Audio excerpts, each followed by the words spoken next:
Primeiramente, eu peço aí sua inscrição no canal e deixa aí sua curtida se você já tem inscrição. Olha, eu queria estar aqui falando sobre o Lula fazendo história no G20, mas isso fica para os próximos vídeos, até porque a cúpula do G20 está acontecendo neste exato momento. Então, fica para os próximos. Por quê? Porque tem uma coisa também ofuscando tudo que está acontecendo no G20, que é o presidente americano Joe Biden, ontem, numa entrevista que ele deu do meio da Amazônia, inclusive virou piada lá nos Estados Unidos, dos próprios apoiadores dele, porque foi engraçado mesmo, o Biden, a imagem pelo menos é engraçada, o que ele fez não é, o Biden, ele deu start na Terceira Guerra Mundial, e tudo indica que o Biden, ele quer impedir a posse do Trump. Tá aqui a imagem do Biden, ele termina a entrevista em que ele dá start na Terceira Guerra Mundial, e ele vai entrando aí pro meio da floresta, e todo mundo falou, que cenário estranho que ele escolheu. Aí ele entra lá no meio da floresta amazônica. Pois bem, o que acontece é o seguinte, é coisa séria o que falou o Biden. O Biden deu aí sinalização de que a Ucrânia pode usar mísseis de longo alcance contra a Rússia. E alguns vão falar, tá, Thiago, e daí? Os Estados Unidos e os países da OTAN já estão enviando armas, aviões, tanques de guerra, drones, artilharia antiaérea para a Ucrânia guerrear contra a Rússia. É uma guerra da OTAN contra a Rússia, usando ali a Ucrânia de ringue de batalha. Sim. Porém, o presidente russo falou em setembro, algumas vezes Vladimir Putin falou em setembro, que mísseis de longo alcance já são outra coisa. Uma coisa é a Ucrânia lá com seus mísseizinhos atacar uma cidade que fica na fronteira. Outra coisa é um míssil de longo alcance, que pode levar, dependendo do míssil, até uma ogiva nuclear, e que tem alcance para Moscou, São Petersburgo, grandes cidades russas, para Kazan, para até o outro lado da Rússia, ou seja, é uma ameaça muito grave. O Putin também explicou, quem me segue no Twitter, eu publiquei lá, apesar de que o vídeo está em inglês, eu consegui aqui uma dublagem do vídeo para português, para você ver um pedacinho da explicação do Putin, por que isso leva à Terceira Guerra Mundial. Vocês, Vladimir Putin, dublado em português. Modernos de alta precisão.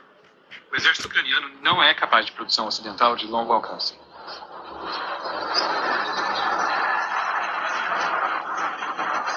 Ela não pode fazer isso.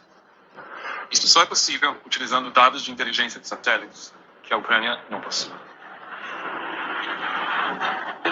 Estes são dados apenas de satélites da União Europeia ou dos Estados Unidos. Em geral, dos satélites Naftal. Este é o primeiro. A segunda, e muito importante, talvez fundamental, é que as missões de voo destes sistemas de mísseis só podem ser realizadas essencialmente por militares dos países da NATO. Os militares ucranianos não podem fazer isso. E, portanto, não estamos a falar em permitir que o regime ucraniano ataque a Rússia com algum tipo de arma ou em não permitir isso.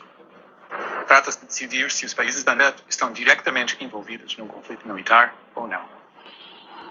Ou seja, ele está dizendo o seguinte, esses mísseis aí, diferentes de você dar arma, diferente de dar arma para a Ucrânia, esses mísseis são operados por satélites e por soldados da OTAN. Então é um ataque direto da OTAN, por mais que os mísseis saiam da Ucrânia, é um ataque dos países da OTAN contra a Rússia. E alguns vão falar, tá, Thiago, e daí? E daí que o Putin, nesse mesmo dia aí que ele deu essa entrevista, poucos minutos antes, ele chamou o Conselho de Segurança da Ucrânia, da Rússia, e ele mudou a doutrina nuclear da Rússia. Ele disse o seguinte, e eu tenho aqui parte também dublado. O documento propõe considerar a agressão de um Estado não nuclear, apoiado por um nuclear, como um ataque conjunto à Rússia. A Rússia também considerará o uso de armas nucleares ao receber informações confiáveis sobre um ataque aeroespacial massivo que cruzou a sua fronteira. Isto inclui aeronaves estratégicas e táticas, mísseis de cruzeiro, drones, veículos hipersônicos e outros meios de entrega. A Rússia reserva-se o direito de utilizar armas nucleares se o inimigo, mesmo com armas convencionais, representar uma ameaça crítica. É importante notar que estas são propostas para modificar a doutrina nuclear. Aí você vê aí o seguinte, o que diz aí o Putin, ele falou, era uma proposta, depois ele assinou como decisão final. O Putin diz o seguinte, ó, se nos atacarem, não precisa ser um ataque nuclear, não. Se nos atacarem, e ele, na entrevista, ele falou exatamente dos mísseis que o Biden ontem, direto do Brasil, permitiu que fossem utilizados, a gente vai ter uma resposta nuclear contra o país que atacou e contra quem está financiando isso aí, ou seja, a Terceira Guerra Mundial. O que tudo indica é que o Biden não quer deixar o Trump assumir. O amigo do Biden, Zelensky, fez essa estratégia na Ucrânia. Ele começou uma guerra no país dele, e aí ele foi provocando, esticando a corda até começar uma guerra ali, e ali, pouco antes do conflito começar, primeiro, ele baniu todos os partidos de oposição. Primeiro, todos. E deixou apenas partidos neonazistas. E segundo, o que ele fez? Ele cancelou as eleições. O mandato dele acabou, já faz aí quase um ano, e ele não convocou novas eleições, sendo que boa parte da Ucrânia estava ali sem bombardeio, sem nada. Então, e a parte que vota em candidatos pró-Rússia é justamente a parte que está em guerra. O resto da Ucrânia não vota em candidatos pró-Rússia, como querem dizer, vota em candidatos pró-Estados Unidos. Então, não tinha motivo para ele cancelar a eleição. Ele cancelou. Então o Biden, tudo indica que ele quer aí escalar o confronto para ver se nesses 2 meses aí alguma coisa acontece e diz, estamos aqui numa condição, estado de sítio, alguma coisa em que não dá para o Trump assumir, gente. Não dá, vai mudar aqui quem é o presidente. Não tem como nesse horário, nesses tempos aí, não dá, hein? Espere aí. Muitos analistas passaram a dizer isso aí do Joe Biden, porque ele, sabendo da ameaça, ele dá o start. Tem uma coisa que hoje, todos os líderes mundiais estão no Brasil. Todos.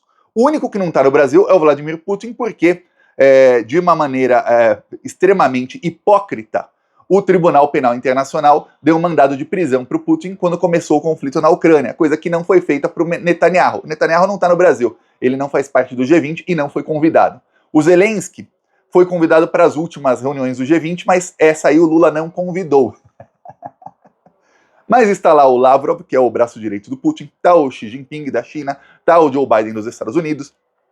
Estão lá, olha, é difícil falar um país grande que não tem aí seu representante, seu chefe de Estado lá. Está o do Japão, da Coreia do Sul, da Tanzânia, das Filipinas, de Taiwan, da América do Sul, quase todos, do México também está, países europeus aí, Portugal, Espanha, França, Itália, olha, todo mundo enviou aí, Alemanha, todo mundo aí, os chefes de Estado estão no Brasil. E aí, tem uma coisa que pouca gente sabe, que é o seguinte, em caso de conflito nuclear, o país mais seguro do mundo para se estar adivinha, o Brasil. Isso aqui é o que aconteceria no mundo caso tivesse um inverno nuclear, que é depois de um confronto nuclear, a atmosfera vai ficar ruim, vai ser quase impossível plantar e muita gente vai morrer de fome. O lugar mais seguro do mundo, por acaso, se você ver aqui no mapa, o que está em vermelho é quem está realmente ferrado. E quem está aqui em amarelo é que está numa situação boa. Você pode ver que até comparado com os vizinhos da América do Sul, o Brasil é o lugar mais seguro do mundo. Olha que terra abençoada que é o Brasil, né? Também, se você pegar um mapa aí de onde os mísseis nucleares podem atingir, o mapa mostra isso aqui, ó. Os mísseis nucleares têm alcance no mundo inteiro, mas tem um lugar que não passa pela rota de ninguém e que está longe o suficiente de quase todos os países que têm mísseis nucleares, que é a América do Sul. E aqui estão todos os líderes mundiais. Aí muita gente começou a falar, será coincidência isso ou não será? O Biden está aí usando o Zelensky não está nessa área, tá? O Zelensky está lá do ladinho da Rússia, sob alcance aí de mísseis que chegam nele em menos de 2 minutos, não vai nem ver. Aí os mísseis hipersônicos da Rússia. Aí o que acontece? O Joe Biden daí o start. O Zelensky ainda não confirmou, mas essa manhã ele fez uma ameaça à Rússia, falou que ele pode usar esses mísseis se não tiver aí algum recuo da Rússia. E a Rússia não está recuando porque a Rússia está tendo inúmeras vitórias aí nos últimos meses, porque no período pré-eleitoral o Joe Biden cortou parte do financiamento aí, porque ele não podia aí ter notícias de que os Estados Unidos estão dando muita grana para a Ucrânia, enquanto a economia está ruim na véspera de eleição. Então, a Rússia passou a ter várias vitórias no fronte de batalha. O presidente eleito Donald Trump falou que vai acabar com isso e teve uma reunião do Elon Musk com o Zelensky. Depois dessa reunião, o Zelensky deu uma entrevista, não vou mostrar aqui que são muitos vídeos em inglês, mas o Zelensky deu uma entrevista dizendo que ele precisa de mais dinheiro dos Estados Unidos para equilibrar o confronto. E o Elon Musk compartilhou a entrevista dizendo, boa piada. Quer dizer, ele deve ter dito ao Zelensky, não vou te dar 1 centavo mais, acabou aí, você não vai mais ganhar nada, é bom você fazer um acordo aí com o Putin e você que se dane. O presidente chanceler da Alemanha, né, que é o chefe de Estado lá, que também está no Brasil, acabou de encontrar o Lula, não faz nem 10 minutos, ele ligou para Vladimir Putin essa semana, porque ele quer ali que acabe o conflito na Ucrânia, porque as sanções, segundo ele mesmo falou na semana passada, as sanções impostas à Rússia foram o que dilaceraram a economia alemã. E tem uma chance enorme da extrema-direita chegar ao poder na Alemanha. A extrema-direita está crescendo muito, já é a terceira maior força, tem tudo para ser a segunda ou a maior força nas próximas eleições. Então vê que está ruim aí a situação na Alemanha. E o Putin falou um monte. Segundo aí a imprensa russa, o Putin falou, olha, você tem que lembrar o que gerou esse confronto e que vocês aí foram quem começaram aí na gíria em português, esticar a corda. E aí levou ao confronto. E depois as sanções foram impostas por vocês. De maneira hipócrita, porque isso nunca foi imposto a nenhum outro país que estava ali em confronto com outro. E vocês passaram a mandar armas para a Ucrânia e estender o conflito. Então, estranho aí você falar que, olha só, faça a paz aí, quando você é um dos que acendeu a fogueira, jogou mais lenha e mais gasolina. Então, o chanceler da Alemanha passou uma humilhação já essa semana. Numa ligação aí que a campanha do Trump diz que fez ao Putin, mas que a Rússia diz que não ocorreu, também parte da imprensa americana que diz aí com fontes ligadas ao Trump que ocorreu, o Trump também não negou que ocorreu a ligação, nem a equipe do Trump. A imprensa americana trata como se ocorresse e como se o governo russo fosse mentiroso, dizendo que não ocorreu. E aí, o que vaza é que o Trump falou a mesma coisa o Putin falou a mesma coisa pro Trump. Olha, os Estados Unidos levaram ao confronto e estão financiando o confronto até agora. Se isso não parar, não tem como parar o confronto. Se escalar, pior. O Trump falou que não vai mais dar um centavo para o Zelensky, porque parte aí da estratégia eleitoral dele era exatamente explorar a grana que o Biden dava para outros países e falar America first. Ou seja, Estados Unidos na frente, pô, esse sou eu. E para você ver como o Biden é um derrotado total aí como presidente dos Estados Unidos. Ele, todas as políticas que ele se propôs a fazer, ele fracassou. Ele foi eleito aí pelo establishment entre aspas, para parar a derrocada dos Estados Unidos, do imperialismo. Ele não parou, ele acelerou a derrocada do imperialismo estadunidense sobre o resto do mundo. Parar aí a derrocada do dólar, ele não parou, ele acelerou a derrocada do dólar.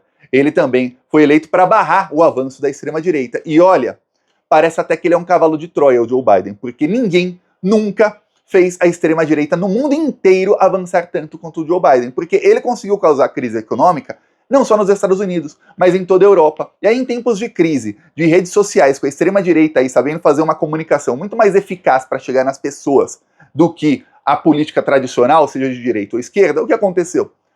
Quando dá crise econômica, a extrema-direita surfa em cima da crise, acha alguém na Europa, alguns falam que são os imigrantes, outros falam que são outras coisas, nos Estados Unidos também a conversa é bem parecida, acham ali alguma minoria da população para servir de saco de pancadas, convencem a maioria da população das suas ideias estúpidas, e aí eles chegam ao poder. Chegando ao poder, a gente vê aí nazismo, fascismo, etc. É isso. E quem mais causou isso foi o Biden. Ele falhou em tudo que ele fez, e até na missão de se reeleger, ele conseguiu com a máquina pública falhar, aí colocaram a vice dele, que também falhou. Aí você vê, pô, o cara é um fracassado total. Ele conseguiu aí, não sou eu que digo, é a opinião pública dos Estados Unidos, ser o pior presidente da história. Em toda a história, em pesquisas, nunca teve uma aprovação menor do que o Biden tem aí no final do seu mandato. E aí, num último ato desesperado, ele vai e tenta dar aí iniciar a Terceira Guerra Mundial usando a Ucrânia. E sabendo aí que a Rússia já falou, olha, a gente vai usar armas nucleares. Naquela mesma semana de setembro em que o Putin deu essa entrevista e que ele convocou o Conselho de Segurança e mudou a normativa ali para uso de armas nucleares, um dos ministros do Putin falou aí em reação à provocação do primeiro-ministro da Inglaterra, que aliás está no Brasil e que é de extrema-direita, ele provocou a Rússia e ele falou, olha, tem uma ilha aí chamada Reino Unido, a gente vai afundar essa ilha. Ele falou que ia afundar o Reino Unido, que é um país enorme. É uma ilha, mas é um país enorme. Falas de um dos ministros do Putin. Então você tem um lado aí que está ameaçando, está falando, isso aí não, isso aí é uma ameaça à segurança nacional da Rússia. E já é outro papo do que o que vocês estão fazendo ali na guerra, que é financiar aí a guerra contra os russos. Não, isso aqui é bem pior. O Biden está apostando nisso, E olha só o que acontece. Quem apareceu para tentar colocar panos quentes e falar que vai ser o grande salvador da paz mundial e que vai evitar a Terceira Guerra Mundial. Adivinha quem? Tão perto da Terceira Guerra Mundial como estamos hoje, sob o comando de Joe Biden. Um conflito global entre potências nucleares significaria morte e destruição em uma escala sem precedentes na história da humanidade. Seria o Armagedon nuclear. Nada é mais importante do que evitar esse pesadelo. Nós evitaremos isso, mas precisamos de uma nova liderança. Todos os dias, essa batalha por procuração continua na Ucrânia. Corremos o risco de uma guerra global. Devemos deixar absolutamente claro que nosso objetivo é ter imediatamente uma cessação total das hostilidades. Aí ele fala que vai se encontrar com o Zelensky, com o Putin, e fala que como presidente eleito ele tem muita influência e ele vai evitar a guerra aí que o Biden tá fazendo. Quer dizer, este criminoso aparece como o salvador do planeta de uma terceira guerra mundial. Esse é o nível do desserviço que faz o Biden. Quem tá ganhando no governo Biden são as grandes farmacêuticas, é a indústria bélica. Toda vez que ele dá aí 50 bilhões de dólares para Israel, tem empresários ganhando 50 bilhões para vender essas armas, essas bombas. Toda vez que ele dá aí, deu mais de 50 bilhões de dólares também para a Ucrânia. São empresários que estão aí ganhando esses 50 bilhões de dólares. Só que esses empresários também já disseram que eles é quem vão reconstruir a Ucrânia inteira, porque o Zelensky vendeu para a BlackRock, que é a maior empresa de ativos do mundo, tem 13 trilhões de dólares em ativos. O Zelensky vendeu todos os terrenos que são aí da União da Ucrânia para a BlackRock, para que eles reconstruam a Ucrânia depois da guerra. Quer dizer, pegaram um país inteiro para eles. Foi isso aí que o Biden fez e está promovendo genocídio em Gaza e no Líbano, está promovendo aí a guerra na Ucrânia, agora está tentando aí desesperadamente, talvez para se manter no poder, Terceira Guerra Mundial, e fazendo o mundo ter que engolir um bandidão que é o Trump aparecendo como o cara da paz. Esses são os tempos em que vivemos aí. Ó. A sorte é que eu vou falar, o Brasil, como eu mostrei aqui nos mapas para você, é o país menos propício a dar algum problema se tiver essa guerra, e outra coisa, o Lula tem influência no mundo inteiro. Nenhum presidente aí dos últimos anos que recebeu o G20 conseguiu receber tantos chefes de Estado como o Lula está recebendo hoje. E nos próximos vídeos, inclusive vai ter vídeo aqui no Plantão Brasil só sobre isso, eu vou mostrar aí a repercussão, e o Lula tá assinando um mega pacto aí contra a fome, tá fazendo história hoje o Lula. A sorte nossa é que temos um Lula, não é um par internacional como era o Bolsonaro, viu? Eu peço aí a sua inscrição no canal, seguimos aqui na luta, falou!